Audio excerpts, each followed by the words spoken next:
Hello my dear students, next question हम section E का 33rd question देख रहे हैं, थर्ड क्वेश्चन देख रहे हैं। और क्वेश्चन में हमारे पास में टेलीस्कोप से रिलेटेड क्वेश्चन है। जब कभी हम 5 मार्क के क्वेश्चन की बात करेंगे तो मैक्सिमम प्रोबेबिलिटी है कि टेलीस्कोप से रिलेटेड क्वेश्चन आते हैं, जनरेटर से रिलेटेड क्वेश्चन आते हैं। ओके, तो ये आपको थोड़ा सा ए और गॉस लॉ से रिलेटेड क्वेश्चन आते हैं, करंट इलेक्ट्रिसिटी से रिलेटेड क्वेश्चन आते हैं। तो आपको ये ध्यान रखना है कि इन चैप्टर में 5 मार्क के क्वेश्चन बनने के चांसेस होते हैं, है ना। तो यहाँ पर हमारे पास में फर्स्ट क्वेश्चन 33rd का जो फर्स्ट पार्ट है उसमें गिवन है telescope okay at an observatory has an objective lens of focal length 15 meter. If the eyepiece having focal length 1 centimeter is used, what is the angular magnification? तो यहाँ पर हम normal adjustment की बात करेंगे। एंगुलर मैग्निफिकेशन m जो होगा वो होगा F not divided by F E. Okay, और एफ नॉट का वैल्यू यहाँ पर 15 दे रखा है, 15 मीटर, और एफ ई का वैल्यू 1 सेंटीमीटर दे रखा है, मतलब 1 इंटू 10⁻⁻2 हम लिखेंगे तो हमारा मैग्निफिकेशन हो जाएगा 1500।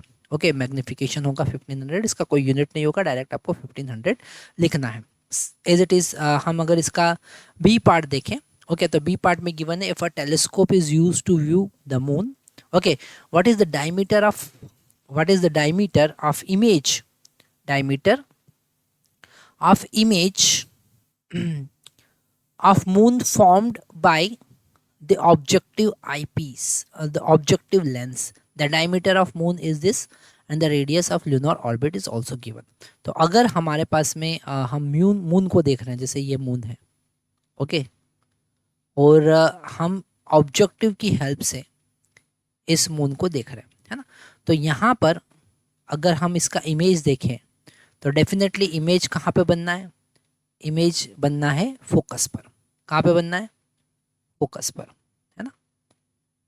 ये इमेज यहाँ पर बना फोकस पर, है ना, ये इमेज। अब इसका डायमीटर हमको देखना है, तो इसका डायमीटर हमने लिख दिया कि ये डायमीटर जो है वो डी डैश है। ओके, अगर हम इस एंगल अल्फ़ा की बात करें तो ये अल्फ़ा हम कैसे फाइंड कर सकते हैं, अल्फ़ा हम फाइंड कर सकते हैं डायमीटर डिवाइडेड बाय डायमीटर, ये diameter d divided by this distance r।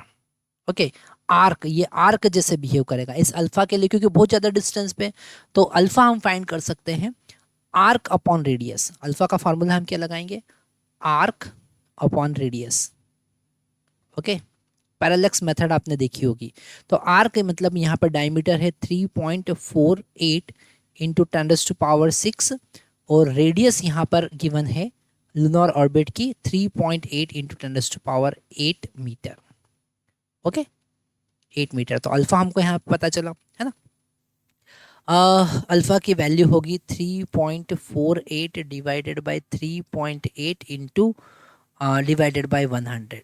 Okay, divided by 100, तो ये अल्फ़ा का वैल्यू आया, और यही अल्फ़ा इधर भी होगा। और ये डिस्टेंस कितना है, यहाँ पर रेडियस कितना हो जाएगा, फोकल लेंथ एफ के बराबर। तो इसी को हम किसके बराबर लिखेंगे, D dash divided by F के बराबर लिख देंगे।